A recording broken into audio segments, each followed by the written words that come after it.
J'ai regardé attentivement la vidéo qui passait sur mon smartphone.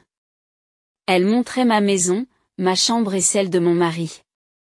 J'ai installé sur mon téléphone une application qui diffuse les images des caméras de sécurité de notre maison. Sur ces images, on voyait mon mari avec une autre femme. S'embrassaient-ils? Leur proximité était trop intime pour être expliquée par de simples amis ou connaissances. Puis, j'ai entendu des voix. Vous êtes sûr qu'elle ne soupçonne rien? Oui, j'ai fait exactement ce que vous avez dit. C'est parfait.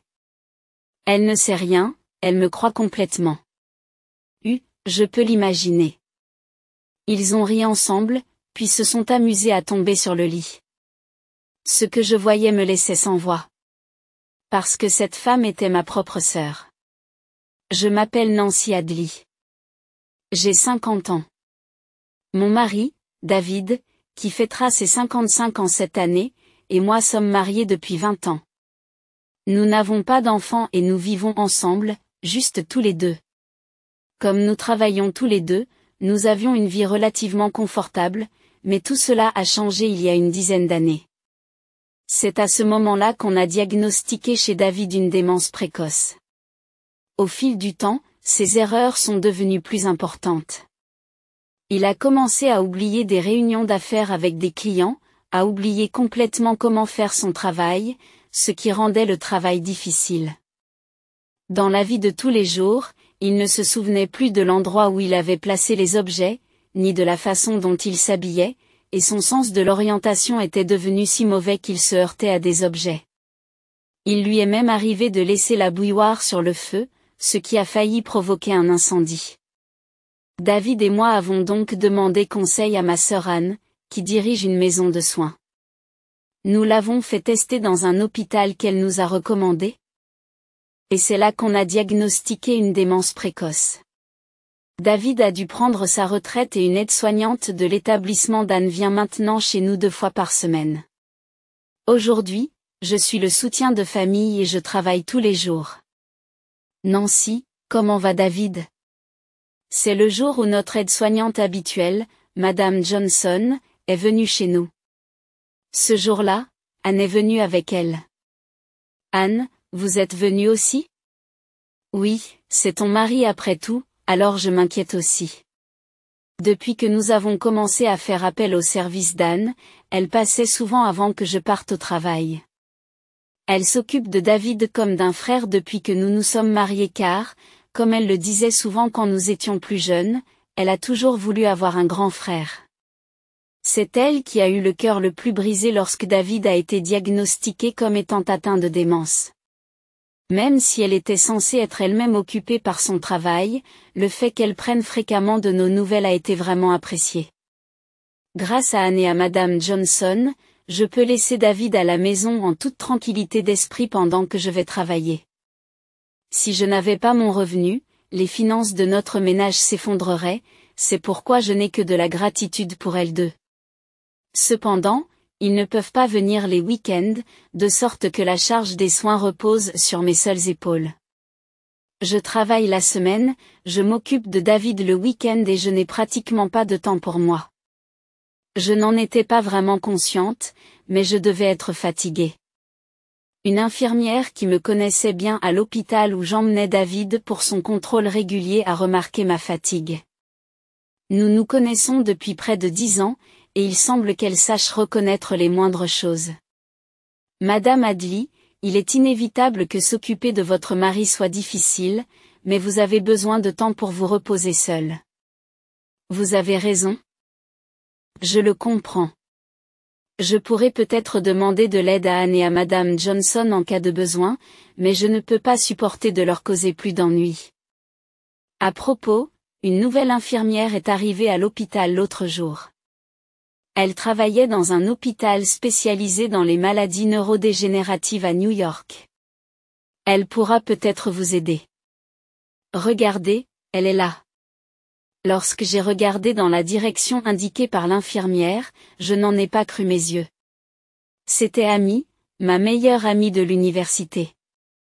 Amy a semblé surprise de me voir elle aussi, mais nous nous sommes serrés l'une contre l'autre et avons fêté nos retrouvailles. Amy, qui était active dans le club de softball à l'université, était toujours une femme à l'allure élégante avec une coupe de cheveux courte et soignée. Nancy, tu n'as pas changé du tout. Toi non plus, Amy. Je suis si heureuse de vous voir. Amy m'a raconté qu'elle avait attendu que ses enfants grandissent, qu'elle avait divorcé de son mari et qu'elle était retournée dans sa ville natale.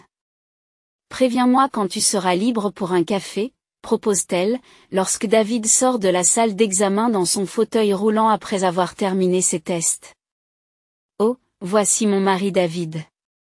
Je suppose que cela fait longtemps que nous nous sommes mariés. C'est vrai. Cela fait longtemps. Je suis l'amie de Nancy à l'université. Amy, qui s'est penchée pour se mettre au niveau des yeux de David assis dans le fauteuil roulant, s'est arrêtée un instant. Amy? Quelque chose ne va pas? Hein? Oh, je suis désolée. David, nous nous sommes rencontrés à votre mariage. C'est vrai? J'attends avec impatience vos futurs soins. Je vous remercie d'avance. David lui sourit et lui répond. Amy semblait regarder David avec une expression quelque peu significative. Remarquant probablement mon air perplexe, elle se lève en souriant. Je me suis occupée de nombreux patients comme votre mari. Je pourrais donc vous donner quelques conseils. Je pense que je peux vous aider, alors n'hésitez pas à demander. Oui, je compterai sur vous. Merci, Amy. Nous nous sommes salués. Par la suite, j'ai rencontré Amy à plusieurs reprises, notamment lorsque j'allais chercher les médicaments de David ou lorsque son état de santé se détériorait.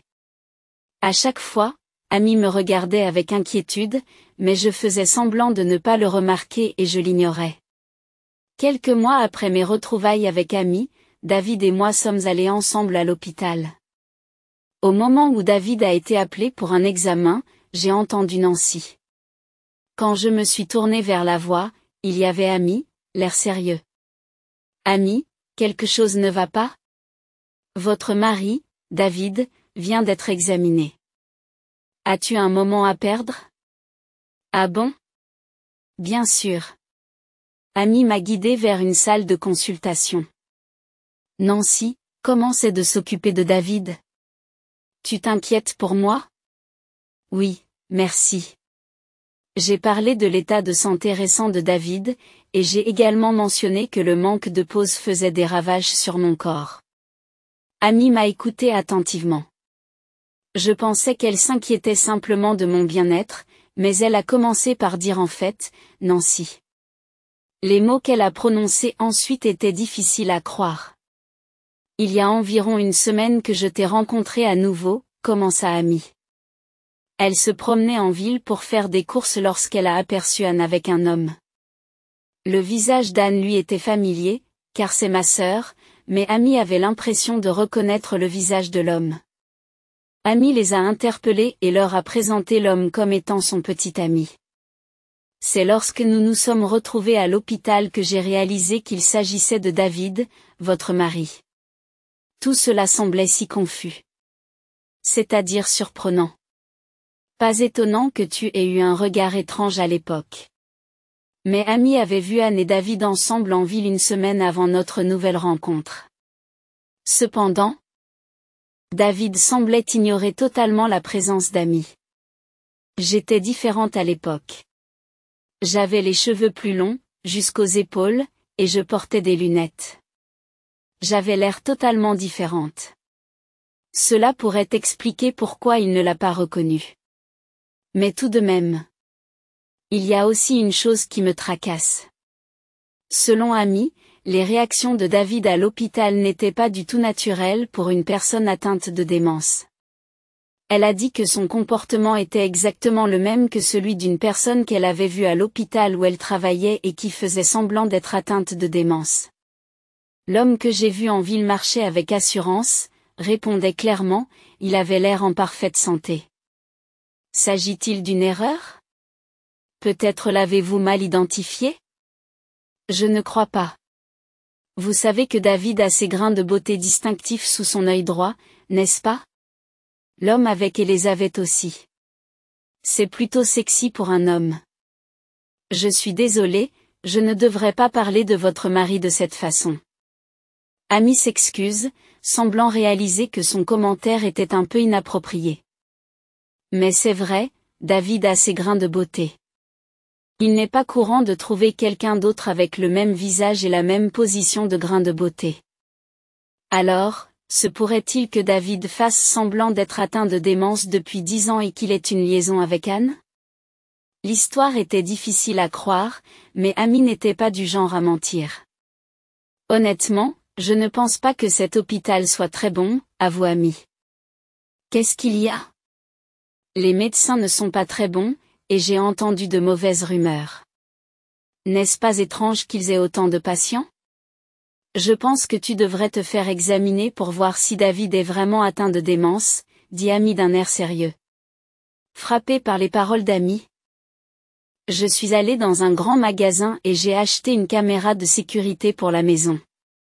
Je l'ai placée dans des endroits discrets du salon et de la chambre pour enregistrer secrètement ce qui se passait pendant que j'étais au travail. Je l'ai configurée pour qu'elle soit surveillée sur mon smartphone et j'ai vérifié pendant les pauses. Le comportement de David était différent de ce qu'il me montrait.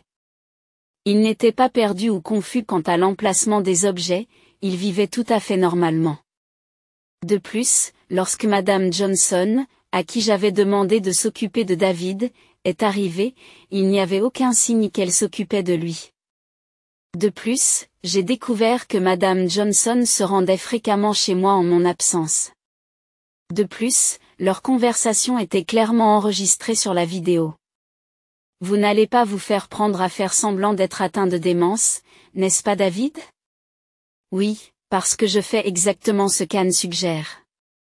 Faire semblant de ne pas connaître la date ou l'endroit où se trouvent les choses fonctionne parfaitement. Faire semblant de ne pas écrire ou de ne pas sortir en pensant qu'il fait jour alors qu'il fait nuit, c'est bien aussi. Nancy est une personne confiante, donc je ne pense pas qu'elle se doutera de quoi que ce soit. Est-ce que Madame Johnson va bien? Elle ne va pas cracher le morceau? Elle va bien. C'est une mère célibataire avec un enfant, donc elle a besoin d'argent. Je lui ai donné un salaire un peu plus élevé et elle n'a rien dit. Après avoir ri ensemble, ils flirtaient et se dirigeaient vers la chambre à coucher. J'ai été laissée sans voix lorsque j'ai vu les images. Je n'arrivais pas à croire que ma sœur et mon mari conspiraient derrière mon dos. Mais les preuves étaient clairement visibles sur les images. J'étais perdue, confrontée à l'indéniable vérité. Quelques jours plus tard, j'ai ressenti le besoin de parler à Madame Johnson, qui s'occupait de David. Lorsque j'ai contacté Madame Johnson, elle m'a dit qu'elle serait disponible le samedi suivant. J'ai visité son appartement et lui ai montré les images. Elle a pris un air résigné et s'est excusée, les larmes aux yeux, en disant « Ce qu'il y a dans cette vidéo, c'est la vérité. Je vous ai trompé pendant tout ce temps et je suis vraiment désolée. Je n'ai pas de licence et j'avais du mal à trouver un autre emploi. Je n'ai pas eu d'autre choix que d'accepter ce que Anne m'a dit parce qu'elle m'a embauchée à des conditions très intéressantes. Comme Anne l'avait dit dans la séquence, elle était une mère célibataire qui élevait seule son enfant et elle avait besoin d'argent. Cependant, elle se sentait coupable parce qu'elle savait qu'elle aidait à tromper quelqu'un. C'est grâce à cette culpabilité que j'ai pu obtenir son témoignage. Elle m'a également confié des copies de reçus, des rapports quotidiens et son journal intime de l'époque. Quel que soit mon besoin d'argent, j'ai fait quelque chose d'inacceptable en tant qu'être humain. Je suis vraiment, vraiment désolée. Elle n'a cessé de s'excuser. Outre les preuves et les témoignages fournis par Madame Johnson, j'ai décidé de rassembler d'autres preuves. Après avoir rendu visite à quelques personnes apparentées et écouté leurs histoires, j'ai consulté mon avocat et j'ai décidé de confronter David et Anne sur les lieux de leur liaison. Un jour de semaine ordinaire, j'ai fait semblant d'aller travailler comme d'habitude et j'ai attendu près de ma maison. Lorsqu'Anne est arrivée à la maison et qu'il a semblé que c'était le bon moment pour qu'ils s'occupent tous les deux, je suis rentrée chez moi. Saisissant la scène, ils ont paniqué, incapables de s'échapper, et j'ai dit froidement, je sais tout maintenant. David, j'ai entendu dire que tu avais gâché ton précieux travail, que tu avais été mis sur la touche et que tu avais commencé à détester ton travail. C'est ce que m'avait dit son collègue. David avait dit à ses collègues. Je ne peux plus rien faire ici. Nancy gagne bien sa vie, je veux démissionner et mener une vie décontractée.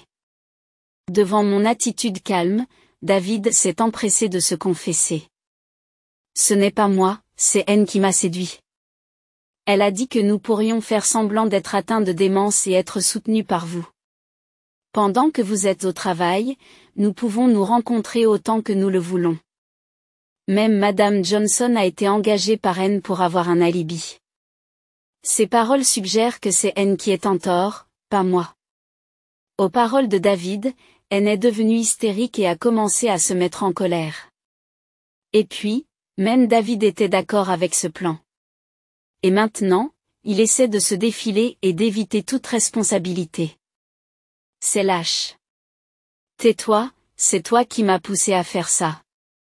J'ai juste suivi ce que tu as dit.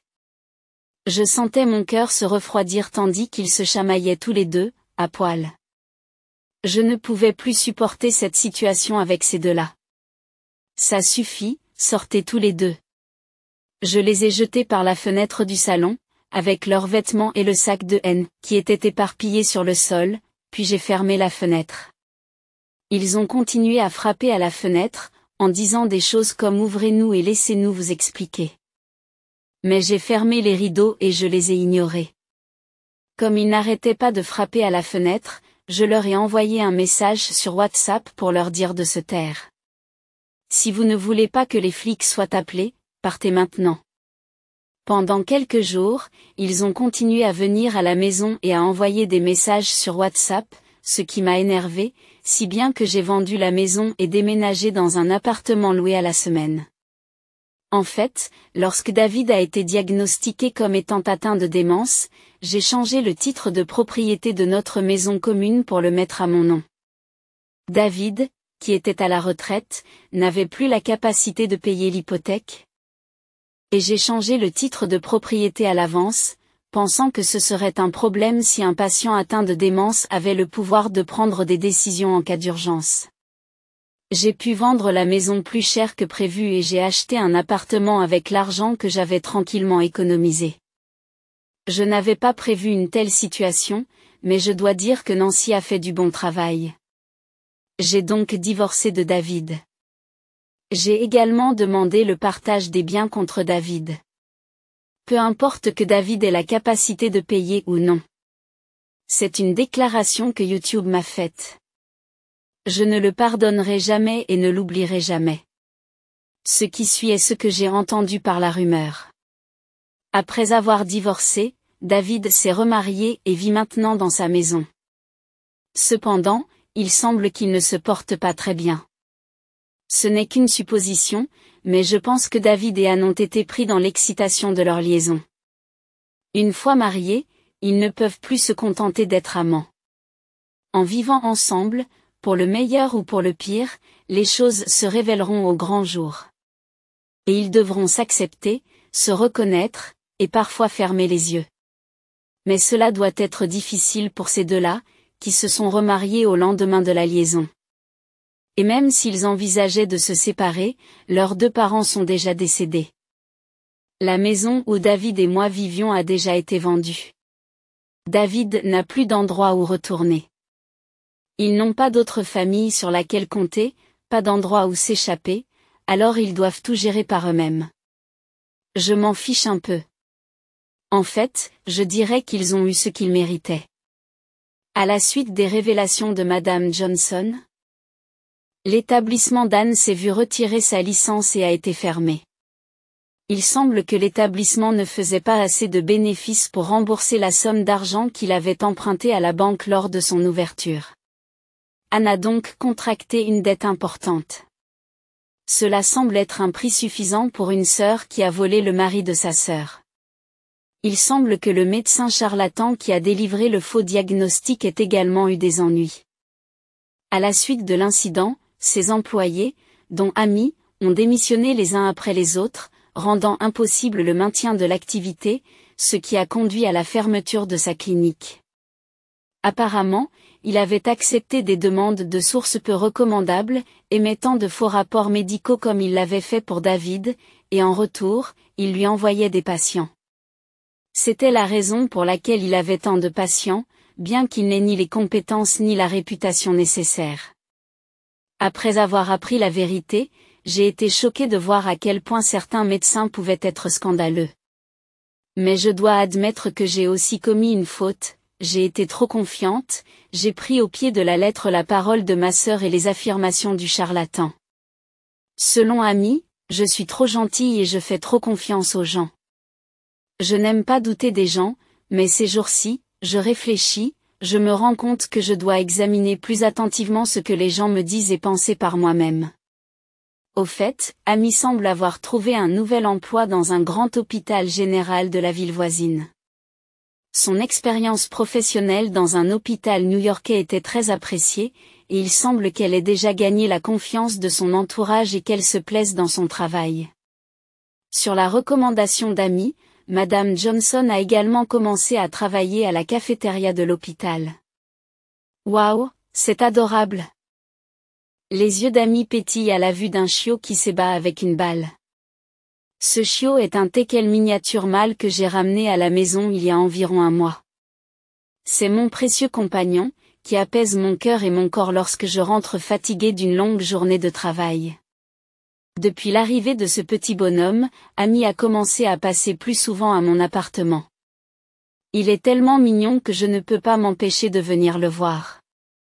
Elle dit ça, mais en réalité, elle vient parce qu'elle s'inquiète pour moi. Mais elle ne veut pas l'admettre. J'ai perdu mon mari, mais maintenant je peux passer ce moment agréable avec ma meilleure amie. Je me dis qu'une vie de célibataire, en compagnie d'une autre femme, n'est pas si mal, finalement.